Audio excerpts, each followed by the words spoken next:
Muy bien, sean todos muy bienvenidos, queridos alumnos, queridos hermanos, amigos que nos están viendo en vivo y los que están viendo a través de YouTube también. El día de hoy vamos a estudiar un tema que muchas veces es un poco controversial porque, bueno, hay muchas personas que no creen en la fiabilidad o en el cumplimiento de las profecías bíblicas o incluso en la veracidad de la Biblia. Entonces vamos a estudiar primero que nada en el contexto histórico y el respaldo también arqueológico de la veracidad de la escritura, por lo menos de su antigüedad, que no ha sido escrita después de Cristo, como muchos dicen, o que han sido manipulados o tergiversados sus escritos, sino que se conserva tal cual fue revelada a los primeros escritores como Moisés, como Isaías, etcétera, el salmista David, entre otros. Y también vamos a estudiar algunas de las profecías que ya se han cumplido, que están en la Biblia, que se predijeron en algún momento y que se cumplieron tal cual al pie de la letra, o no. Vamos a ver si esto es así o no. Primero que nada, para poder comenzar, vamos a hacerlo a través de una oración para que esto sea dirigido por Dios.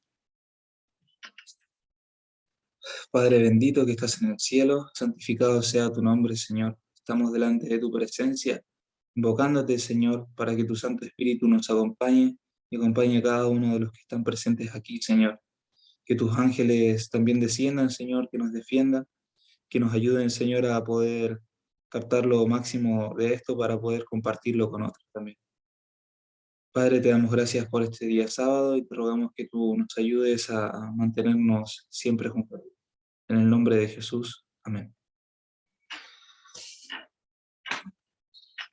Bueno, yo les voy a compartir mi presentación para que vayamos avanzando. Muy bien, parece que por el final. Muy bien. ¿Qué porcentaje de fiabilidad tienen las revelaciones bíblicas? Esto es lo que vamos a tratar de descubrir hoy. Pero antes de pasar a eso, debemos básicamente entender qué es la Biblia, ¿ok? La Biblia, sí, de manera resumida, es un conjunto de libros. Eso significa la palabra Biblia, ¿ok? Conjunto de libros. Y contiene 66 libros, reunidos en dos tomos, en dos testamentos, ¿sí? En dos partes. Tenemos por un lado, muy bien. Como les decía, la Biblia es un conjunto de libros, contiene 66 libros y están reunidos en dos testamentos, el Antiguo Testamento y el Nuevo Testamento, ¿verdad? El Antiguo Testamento, que sería la ley y los profetas cuando se habla en la Escritura, cuando Jesús o los demás de aquella época leían la palabra de Dios, la Torá, ¿verdad? Era la ley y los profetas, que tenía los libros del Antiguo Testamento, eso era lo que ellos leían. Y esto fue escrito antes de Cristo, obviamente, y el Nuevo Testamento es la historia de Cristo y el desarrollo del cristianismo en sus primeros años. La Biblia fue escrita durante un periodo que abarcó más o menos unos 1500 años, ¿ok? Y esto fue hecho por 40 autores diferentes aproximadamente, entre los cuales encontramos sabios como Salomón, reyes como David, pastores, agricultores, médicos y legisladores.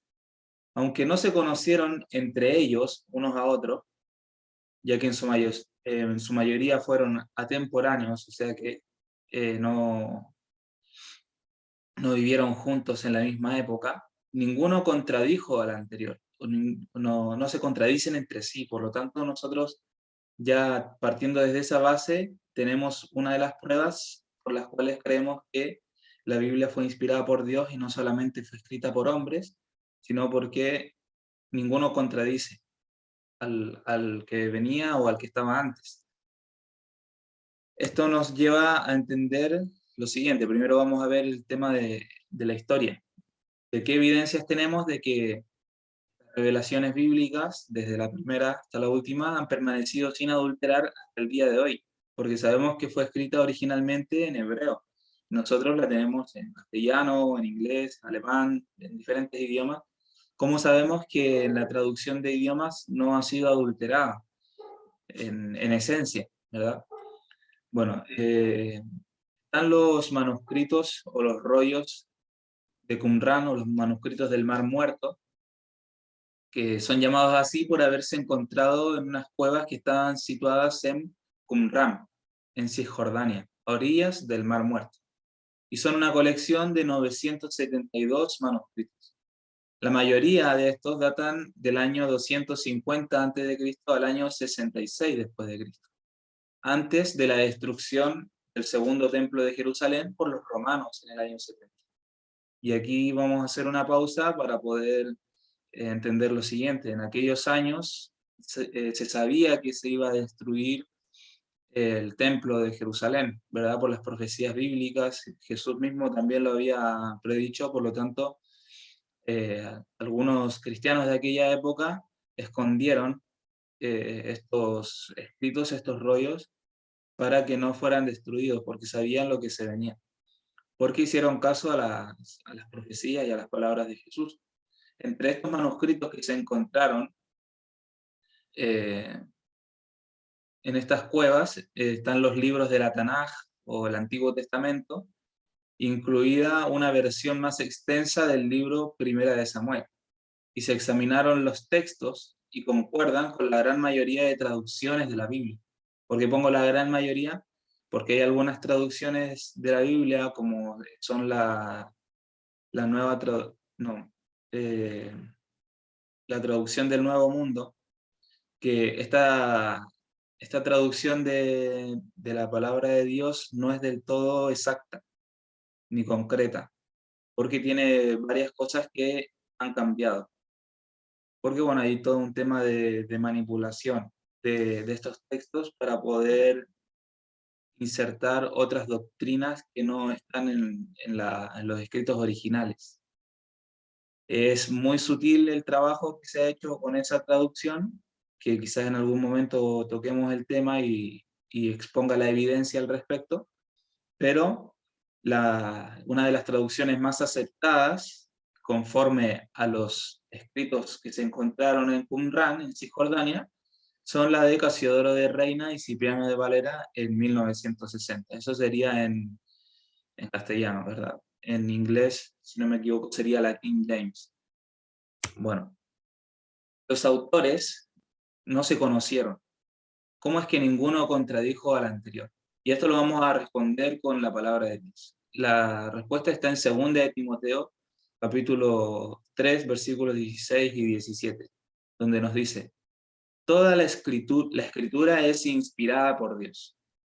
Ya partiendo por allí, ya tenemos la base. Todo lo que está escrito en la palabra de Dios ha sido inspirado por Él. Por lo tanto, si Dios inspiró a uno como al otro, no se van a contradecir, porque la inspiración viene de la misma fuente.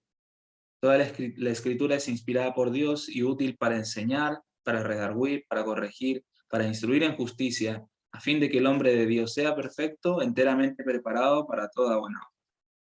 Ahora, lo que está escrito tiene una fecha de vencimiento como tal. O sea, si Dios dijo algo, no sé, en Éxodo 20, hoy en día podemos decir, no, eso era para ellos. Ahora para nosotros es otra cosa.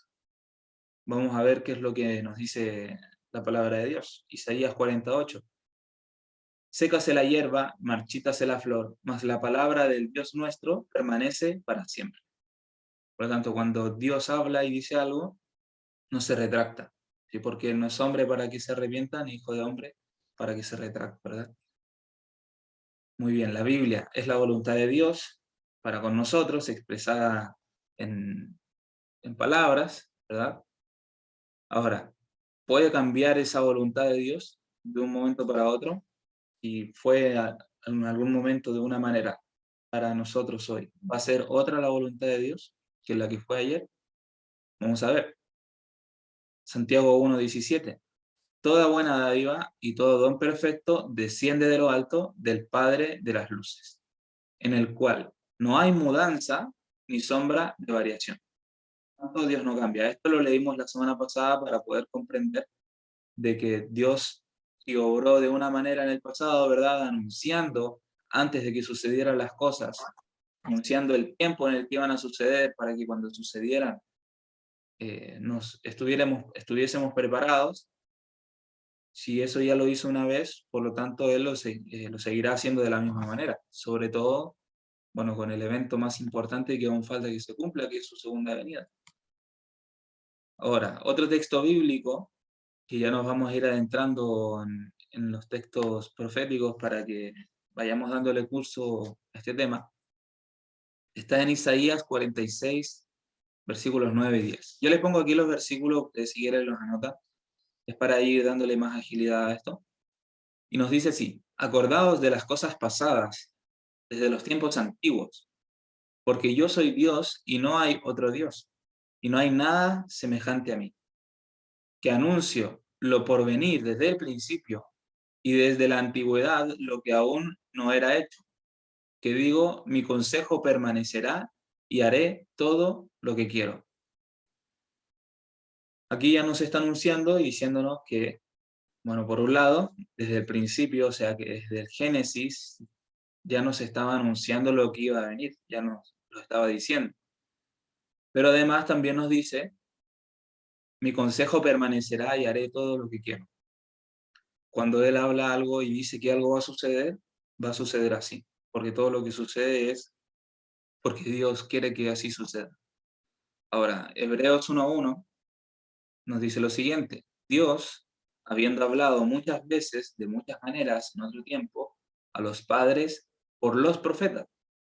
Por lo tanto, ¿cómo se comunicaba Dios con el pueblo antiguamente? A través de los profetas. Y los profetas, ¿qué hicieron con sus revelaciones? Las escribieron. Como por ejemplo, una de las más famosas es la revelación del Apocalipsis, ¿verdad? Que es la revelación de Jesucristo. Esto quiere decir Apocalipsis, revelación. Justamente es la revelación que Jesús le da a Juan, el discípulo amado. Y él escribió todas estas visiones. Así también Daniel, Jeremías, Isaías, Ezequiel, y vamos a ir mirando un poco de eso. Primera de Tesalonicenses, perdón, no les puse el capítulo que era, se los debo, nos dice así: por lo cual también nosotros, sin cesar, damos gracias a Dios, de que cuando recibisteis la palabra de Dios, que oísteis de nosotros, la recibisteis no como palabra de hombres, sino según es en verdad, la palabra de Dios, la cual actúa en nosotros los creyentes. Creo que sí, está el texto, solo que... Ahora sí, era primera de Tesalonicenses. Muy bien, por lo tanto aquí ya nos está diciendo que la palabra, por más que la comuniquemos nosotros, esté yo hablando aquí o cualquier otra persona que esté hablando al frente, cuando viene directamente desde la Biblia, sabemos que es una revelación que está siendo dada por Dios. Siempre y cuando no contradiga, por ejemplo, lo que yo estoy diciendo no tiene que contradecir nada de lo que ha expresado la Biblia ya. O sea, ahí están las bases. Ahí están las bases y los pilares. Por lo tanto, si yo digo algo que contradice cualquiera sea el texto bíblico que contradiga, por lo tanto, lo que yo estoy diciendo no es verdad. Segunda de Pedro 1:21 nos dice que nunca la profecía fue traída por voluntad humana, sino que los santos hombres de Dios hablaron siendo inspirados por el Espíritu Santo. Por lo tanto, las profecías y las revelaciones y todo lo que tenemos escrito en la palabra de Dios no fue porque se le ocurrió a Pedro, a Juan, a Mateo escribir, vamos a escribir esto porque se me ocurrió, sino que es lo que escribieron fue inspirado por Dios a través del Espíritu Santo para que ellos pudieran escribir esas revelaciones. Por eso nosotros confiamos en que la palabra de Dios es verdadera. Ahora, hay profecías cumplidas en la Biblia y vamos a ver hoy en día tres de ellas, vamos a estudiar tres de ellas. La profecía de Babilonia, la profecía de Tiro y la profecía de Sidón. Vamos a ver primero la profecía sobre Babilonia. Es una imagen sacada de internet de las ruinas de Babilonia. Esto está en Isaías 13, versículos 1 y versículos 17 al 22. Está aquí en la pantalla. Esto también es otra imagen de una de las partes de las ruinas ahí en Babilonia. Ahora, Isaías 13 nos dice lo siguiente. Profecía sobre Babilonia revelada a Isaías, hijo de Amós. Aquí, ¿por qué pone Isaías, hijo de Amós? O siempre en la Biblia se pone hijo de tal, hijo de David, ¿verdad? Porque en aquella época no existían los apellidos. No existía, no sé, yo me llamo Frank, mi apellido es Gutiérrez. No existía eso. Sino que el apellido o la forma de identificar a las personas era diciendo que tú eres hijo de tal. Por ejemplo, soy Frank, hijo de Héctor, por dar un ejemplo, ¿no? Entonces, aquí es importante saber a quién se le reveló esta profecía, porque vamos a ver en qué época vivió Isaías, para poder compararlo con la época histórica. Porque, por ejemplo, si Dios le hubiera revelado a Isaías, va a venir un diluvio y va a tapar toda la tierra y Noé va a construir un arca, etc. Entonces, Isaías vivió mucho después del diluvio. Por lo tanto, eso ya no es una revelación, eso es historia, porque está contándole un evento que sucedió en el pasado. Ahora, cuando estamos hablando de un evento que aún no sucede, eso es profecía, es algo que no va a acontecer. O sea, no ha acontecido aún, pero va a suceder en algún momento. Y esto se le fue revelado a Isaías, ya vamos a ver en qué año. He aquí que yo despierto contra ellos, versículo 17. He aquí que yo despierto contra ellos, contra Babilonia, a los medos.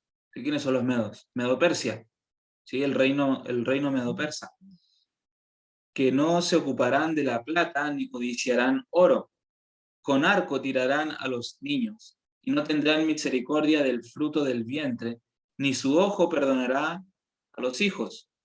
Y Babilonia, hermosura de reinos y ornamento de la grandeza de los caldeos, será como Sodoma y Gomorra, a los que trastornó Dios. Nunca más será habitada. Presten atención a lo que estoy diciendo. Nunca más será habitada, ni se morará en ella de generación en generación, ni levantará allí tienda el árabe, ni pastores tendrán allí majada, sino que dormirán allí las fieras del desierto, y sus casas se llenarán de hurones, allí habitarán avestruces, y allí saltarán las cabras salvajes. En sus palacios aullarán hienas, y chacales en sus casas de deleite. Y cercano a llegar está su tiempo, y sus días no se alargarán. Muy bien, esta profecía ya se ha cumplido. Babilonia hoy en día no existe como tal, solamente existen sus ruinas. Hoy en día, si cualquier persona que vaya para allá va a darse cuenta de que están las fieras del desierto, como dice aquí en la escritura, viviendo en ese lugar. Aquí están los chacales, las hienas, los hurones, todo lo que son animales salvajes viven ahí porque eso es una zona desierta, está deshabitado. ¿Cuál es el contexto histórico? Es lo que les mencioné antes. Isaías nació probablemente en Jerusalén hacia el 765 a.C. Fue asesinado, aserrado, cortado con una sierra, según se cree, por el rey Manasés en el 695 a.C. Según la tradición talmúdica, Isaías posiblemente fue primo de Osías y pariente de los reyes contemporáneos de Judá. Por lo tanto, ya tenemos en cuenta de que vivió entre 7 a 6 siglos antes de Cristo. Bueno, 7 a 8 siglos en realidad. En el 765 a.C. nace y muere en el 695 a.C. Recordemos que antes de Cristo los años se van, para poder ir avanzando en el tiempo, debemos ir restando años, para poder llegar hasta el año 1 y después empezar con el 1, 2, 3 nuevamente, ¿verdad? Y en el año 539 fue la conquista de Babilonia. Ciro el Grande, el primer rey de la Persia antigua, conquistó la ciudad de Babilonia, la cual no ha sido habitada hasta el día de hoy. Y esto fue en el 539, o sea, tenemos aproximadamente unos 160 años, casi 200 años de diferencia más o menos desde que se promulgó la profecía. Poco más de un siglo transcurrió hasta que se cumplió la profecía. Segunda profecía, profecía sobre Tiro. Tiro era una ciudad que se encontraba, bueno, aquí este mapa está como muy localizado sobre solo Tiro, no muestra todo, pero esto que ustedes ven acá, que es agua, vendría siendo lo que es el mar Mediterráneo. Y lo que ustedes ven aquí en la costa sería, la costa sería hoy en día el Líbano, sería más o menos, esta es la zona del Líbano. Aquí donde está esta flecha roja, fue la primera ciudad de Tiro, ¿sí? Porque Tiro fue refundada, primero fue destruida por Nabucodonosor, que lo vamos a ver a continuación, y después, cuando quedó la ciudad que estaba en tierra, quedó en ruinas, los sobrevivientes fueron hasta esta isla que se encuentra acá. Y aquí fundaron la ciudad de Tiro, y hicieron toda una fortaleza en este lugar. Fue una de las fortalezas más grandes que existió en aquella época. Y vamos a ver cómo fue conquistada. Primeramente vamos a leer la profecía sobre Tiro, que se encuentra en Ezequiel, en el capítulo 26, y vamos a leer solo algunos versículos. Muy bien. Por tanto, así ha dicho Jehová el Señor. He aquí, yo estoy contra ti, oh Tiro, y haré subir contra ti muchas naciones, como el mar. Disculpen, ¿escuchan bien ustedes? Ok, ok, perfecto, se escucha bien. Que justo había llegado un comentario que no se escucha bien. Perfecto, seguimos entonces. Por tanto, así ha dicho Jehová el Señor. He aquí yo estoy contra ti, oh Tiro, y haré subir contra ti muchas naciones, como el mar hace subir sus olas. Y aquí quedémonos con esto, ¿sí? Que haré subir contra ti muchas naciones. Por lo tanto, no iba a ser destruida solo una vez, o no iba a ser atacada solo una vez, sino que iba a tener varios ataques. Ahora, versículo 4. Y demolerán los muros de Tiro, y derribarán sus torres. Lo barreré de ella hasta su polvo, y la dejaré como una peña lisa. Tendedero de redes será en medio del mar. Porque yo he hablado, dice Jehová el Señor, y será saqueada por las naciones. Porque versículo 7, porque así ha dicho Jehová el Señor. He aquí que del norte traigo yo contra Tiro a Nabucodonosor, rey de Babilonia, rey de reyes, con caballos y carros y jinetes y tropas y mucho pueblo. Interesante que incluso nombra el rey que vendría a atacar, que era el rey de Babilonia, Nabucodonosor, que vendría a atacar Tiro. Y robarán tus riquezas y saquearán tus mercaderías, arruinarán tus muros y tus casas preciosas destruirán, y pondrán tus piedras y tu madera y tu polvo en medio de las aguas. Muy bien, y esto, dense cuenta que es el versículo 12, el anterior es el 7, pero aquí hace como una separación, ¿verdad? Nos dice que todo sería destruido y luego nos muestra un punto y coma, y pondrán tus piedras y tu madera y tu polvo en medio de las aguas. Fíjense con eso. Piedras, madera y polvo, o sea, de la tierra, en medio de las aguas. Y te pondré como una peña lisa, tendedero de redes serás. Nuevamente vuelve a confirmar que sería una peña lisa, o sea, una piedra lisa, y será un tendedero de redes. Y nunca más serás edificada, porque yo Jehová he hablado, dice Jehová el Señor. Así ha dicho Jehová el Señor a Tiro. Y aquí presten atención también a esto. ¿No se estremecerán las costas al estruendo de tu caída? Cuando griten los heridos y cuando se haga la matanza en medio de ti. Muy bien, está hablando de una matanza, pero también está hablando de algunos heridos. Y está hablando de la costa que se iba a estremecer con los heridos. Quédense con esto porque es importante cuando vamos estudiando la historia de cómo sucedió la conquista de Tiro. Muy bien, vamos a hacer un poco de historia. Algunos han pensado que esta predicción no se ha cumplido totalmente, puesto que hoy hay una comunidad de unos 14.000 habitantes que viven en la península actual, formada por lo que era la isla, más el terraplén. Otros creen que la profecía solo se aplicó a la ciudad ubicada en la costa. Señalan como evidencia el cumplimiento de la profecía la desolación que allí existe, tan grande que ni siquiera puede saberse a ciencia cierta dónde estuvo la antigua ciudad.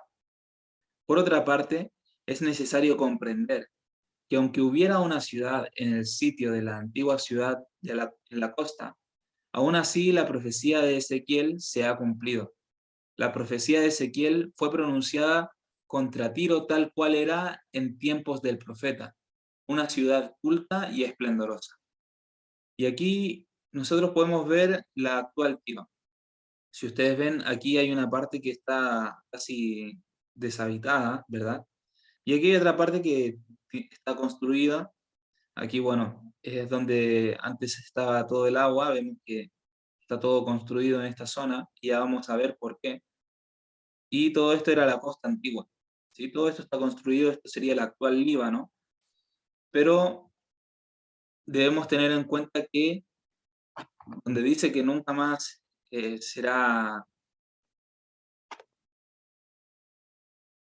dice que nunca más será edificada. ¿Okay? En ningún momento decía que nunca más sería habitada, como fue con Babilonia. Babilonia, la profecía indicaba que nunca más será habitada, ¿verdad? Que será eh, un lugar donde iban a estar los animales salvajes, etc. Aquí nos dice que nunca más será edificada, pero al Tiro que se refería era aquella ciudad grande y esplendorosa de la época, no a que nunca más sería hechas construcciones allí. Hoy en día todo el esplendor de Tiro ya no existe, como fue tal cual en aquella época. Por lo tanto, la profecía se cumplió al pie de la letra. Y vamos a ver lo exacto que fue el cumplimiento. La civilización y la ciudad de donde ella emanaba habían de ser destruidas. Cualquier edificio moderno que pudiera estar en ese sitio no sería una renovación de la antigua cultura y su poderío, por lo cual no sería una invalidación de la profecía, como lo que les explicaba recién. Según la cronología comúnmente aceptada, el primer periodo de profecía de Ezequiel se sitúa entre el año 592 a.C. y el 585 a.C. El segundo periodo a partir del 572 a.C. En la primera de dichas etapas anunció la pronta destrucción de Jerusalén debido a la proliferación de la injusticia y el aumento de los ritos paganos. En la segunda anunció la restauración de la casa de Israel por intermediación de la gracia divina y aconsejó a los exiliados que abandonaran la diáspora y regresaran a la tierra de la cual procedían. Nabucodonosor atacó Tiro, ¿verdad? Que nos decía allí el texto bíblico. Y la profecía de Ezequiel ronda entre el 592 al 572, o sea, en este lapso de 20 años. Nabucodonosor reinó en Babilonia desde el año 630 hasta el año 562 a.C., 10 años después de la última revelación de Ezequiel. Este rey de Babilonia, bajo cuyo reinado el imperio neobabilónico conoció su máximo esplendor antes de ser anexionado al imperio persa. A pesar de que Nabucodonosor había ocupado Jerusalén y deportado a muchos judíos a Babilonia, el rey Joaquín de Judá se rebeló en connivencia con los egipcios en el 597. Tras recuperar Jerusalén, nuevamente, Nabucodonosor los castigó con una segunda deportación a Babilonia, y puso entonces en el trono de Judá a Sedecías o Sedequías, que también le traicionó, rebelándose de nuevo en alianza con Tiro y Egipto. Y aquí fue donde se alió con Tiro, por eso Nabucodonosor fue contra Tiro, a causa de que Sedecías se hace una alianza con Egipto y con Tiro. Esto en el 586. Tras una dura lucha, Nabucodonosor completó su victoria con la anexión de Tiro en el 573 a.C. y una nueva derrota de los egipcios en el 567. Aquí vemos, bueno, parte del cumplimiento de la profecía, donde nos decía que Nabucodonosor iba a ir en contra de Tiro. Ahora, tenemos el segundo evento. Luego de esa invasión de Nabucodonosor contra Tiro, recuerden que les había dicho que los habitantes de Tiro se fueron a la isla. Y luego viene la segunda caída de este imperio, bueno, ya la caída definitiva, con Alejandro Magno, que más que un imperio era, bueno, era una cultura muy, muy fuerte. Pero viene Alejandro Magno, que era el líder de los griegos, ¿verdad? El emperador de los griegos en aquella época, y fue a sitiar Tiro. Y este sitio de Tiro fue un asedio a la ciudad, que era una base costera situada en forma estratégica en el mar Mediterráneo, en esta isla que le mostré anteriormente. Y esto fue orquestado por Alejandro Magno en el año 332 a.C., o sea, ya 200 años después de que se promulgara la profecía. Durante su campaña contra los persas, el ejército macedonio no pudo capturar la ciudad con métodos convencionales, ya que se encontraba en una isla y sus murallas llegaban hasta el mar. Por lo tanto, Alejandro estableció el bloqueo y asedio de Tiro durante 7 meses, plan que concluyó en forma exitosa, convirtiéndose en uno de los capítulos más importantes de la campaña del conquistador en Asia. Alejandro Magno ordenó a sus ingenieros que utilizaran los escombros pertenecientes a la ciudad abandonada en el continente, la que había sido atacada por Nabucodonosor, para construir una calzada elevada. Y una vez cerca de las murallas, emplearía su maquinaria de asedio, tanto desde la calzada como desde sus barcos, y así finalmente derribar las fortificaciones. Se dice que el rey macedonio estaba tan furioso por la defensa tiria y la pérdida de sus hombres que destruyó media ciudad. ¿Por qué estaba tan enojado Alejandro Magno? Porque ellos primero intentaron atacar con barcos. Fueron con barcos y sus barcos fueron derribados, fueron quemados, fueron destruidos, también sus soldados muertos, porque este era un muro que era impenetrable. Hasta que Alejandro Magno tuvo la idea de decir, bueno, no puedo llegar en barco, entonces llego por tierra y construye esta especie de puente entre el continente y la isla. La isla de Tiro estaba rodeada por unas formidables murallas que llegaban a alcanzar los 46 metros de altura. ¿Se imaginan 46 metros de altura? O sea, es algo gigantesco, es algo enorme. Alrededor de toda la ciudad, ahora imagínense toda una isla rodeada por esa muralla de 46 metros de altura. Además poseía dos puertos, denominados el puerto de Sidón, que estaba situado al norte, que es este que ustedes pueden ver aquí, bueno, donde estoy haciendo con el mouse, y el puerto egipcio, situado al sur, y estaba unida al pequeño islote de Melkart, donde estaba situado el templo de Melkart, la deidad más importante de Tiro.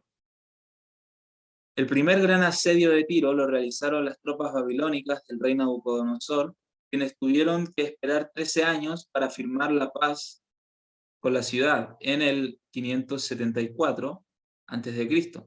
En este tiempo apenas fue poblada la isla donde huyeron los sobrevivientes de Tiro continental, por la destrucción de su antigua ciudad. La isla se fortificó cada vez más hasta hacerse casi inexpugnable. Alejandro Magno sabía que este objetivo era necesario si quería asegurar el dominio sobre la costa mediterránea, lo que le permitía marchar hacia el oriente sin el temor de que los persas llevaran la guerra a Grecia. El asedio de la antigua Grecia a la isla duró aproximadamente 7 meses, de enero a agosto del 332 a.C. Esto era muy importante para Alejandro Magno, básicamente el poder conquistar esta ciudad, porque era lo que le aseguraba el paso hacia Egipto. Era como una piedra de toque. Eran los únicos que podían hacerle frente a su imperio y que podían derrocarlo, por lo tanto él necesitaba, por estrategia, conquistar esta isla para despreocuparse de ellos. Él quería garantizar el dominio del mercadeo a través de los puertos, ¿verdad? El mercado a través del mar Mediterráneo.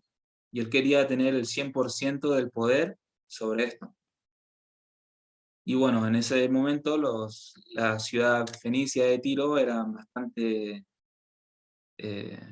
influyentes en ese sentido. Tenían 2 puertos, imagínense.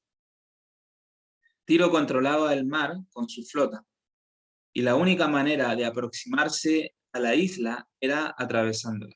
La labor que Alejandro Magno no podía realizar, la labor que Alejandro Magno no podía realizar, puesto que su armada se encontraba muy lejos. Así pues, reunió a sus ingenieros, a la cabeza de los cuales se encontraba el genial Diades de Pela, y decidió que la mejor manera de asaltar Tiro era construyendo un espigón de tierra y piedra que uniese la isla con tierra firme. Después él llevaba a la cabeza estas, que eran su mayor arte de ingeniería, por así llamarlo, armas de destrucción, que son catapultas dentro de una torre.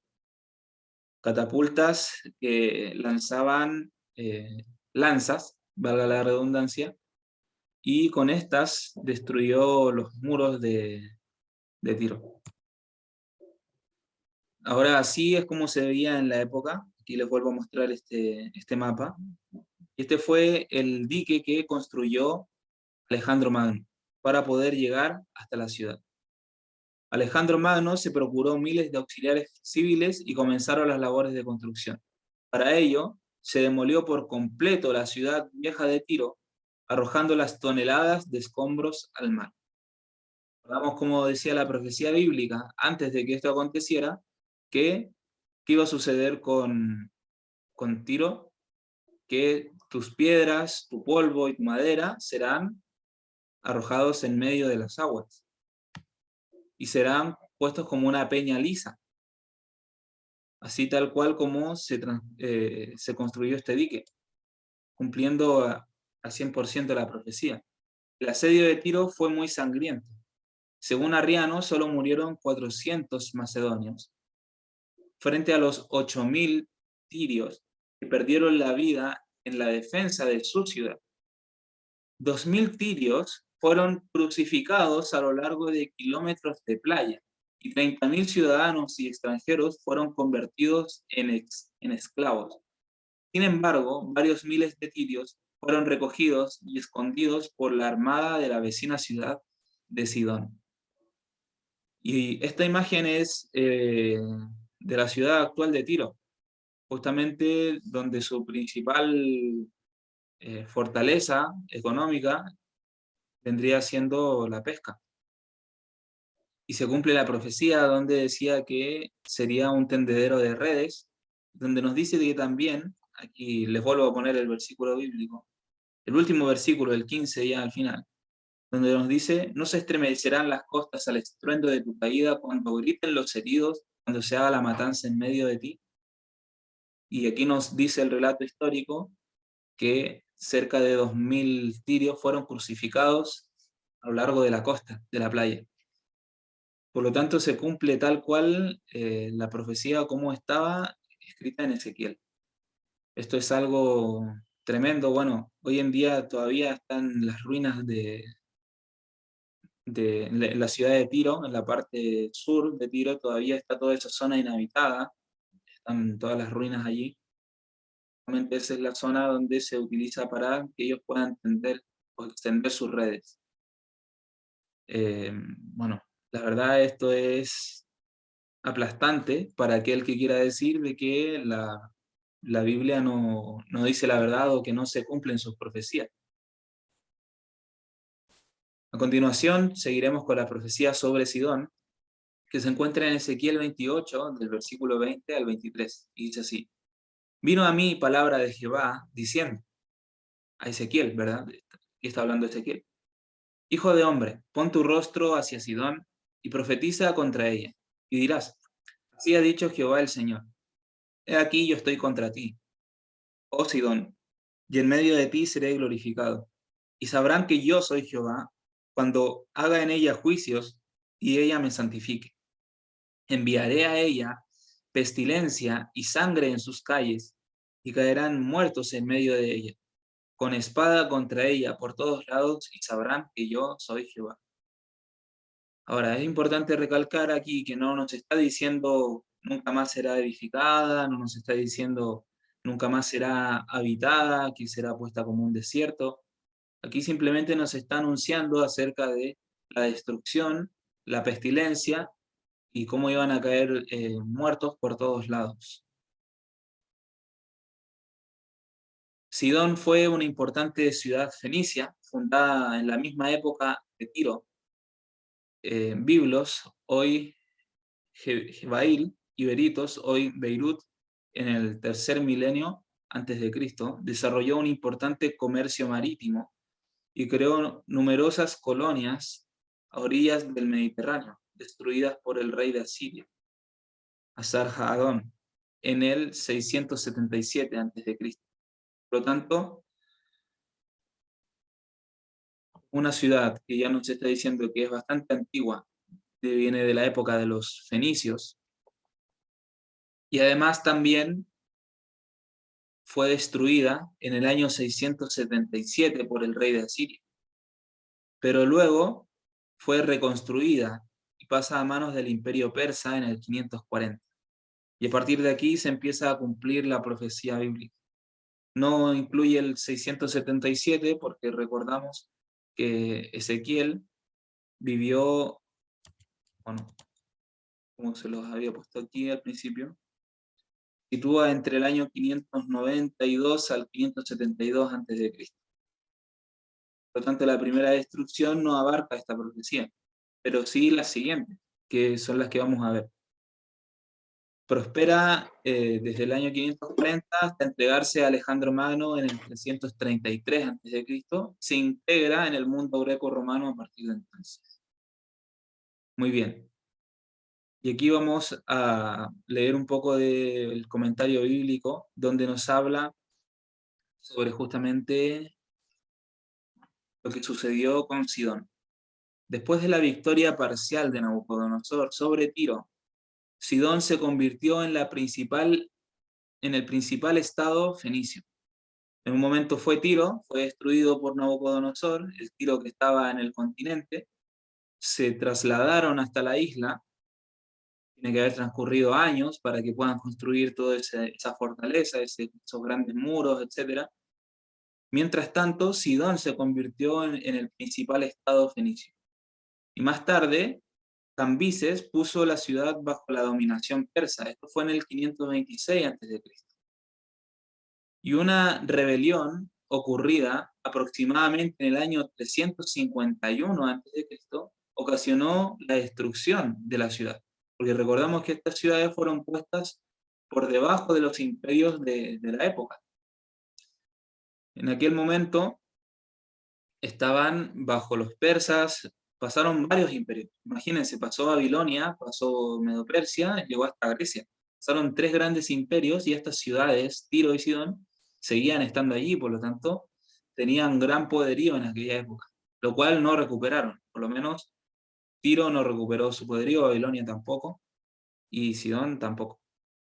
Una rebelión ocurrida aproximadamente en el año 351 a.C. ocasionó la destrucción de la ciudad. Más tarde, Sidón cayó ante Alejandro Magno, y posteriormente fue dominada por Roma. Por lo tanto, cayó bajo dominación, bajo espada, bajo peste, bajo sangre, todo lo que nos mencionaba la profecía bíblica. Por lo tanto, a la pregunta que hicimos al principio, ¿qué porcentaje de fiabilidad tienen las profecías bíblicas? Respondemos que las revelaciones bíblicas tienen un porcentaje de fiabilidad y de cumplimiento de un 100%. Por lo tanto, la profecía más esperada por todos, ¿verdad? Los que leen la Biblia, los que creen en Dios y los que lo buscan de corazón, es la segunda venida de Cristo. Bien se va a cumplir, tal como se cumplió la primera, tal como se cumplieron todas las profecías que están en la Biblia que Dios nos dio para que nosotros pudiésemos estar pendientes y también para que podamos creer en que lo que Él dice se cumple, se va a cumplir. Así que, mis queridos amigos, alumnos, Maranata 2031. Vamos a terminar haciendo una oración. Padre bendito que estás en el cielo, santificado sea tu gran nombre, Señor. Padre, te damos las gracias porque en tu gran sabiduría y en tu gran amor y misericordia tú nos permites poder comprobar que lo que tú dices es verdad, Señor. Que a pesar de que somos humanos, somos imperfectos y dudamos muchas veces de ti, tú aún así nos sigues manifestando tu amor, nos comprendes, nos sigues dando pruebas de tu existencia y de la veracidad de tus palabras. Padre, acompáñanos en este día, ayúdanos y aumentanos la fe para que podamos creerte, Señor, al 100% todo lo que tú nos dices y lo que prometes para con nosotros. Danos la fortaleza para poder sobrellevar las pruebas del día a día, para que cuando llegue el momento de la prueba final podamos estar en pie delante de ti. Todo esto te lo agradecemos, Señor, y te lo pedimos en el santo nombre de Jesús, nuestro único Salvador. Amén.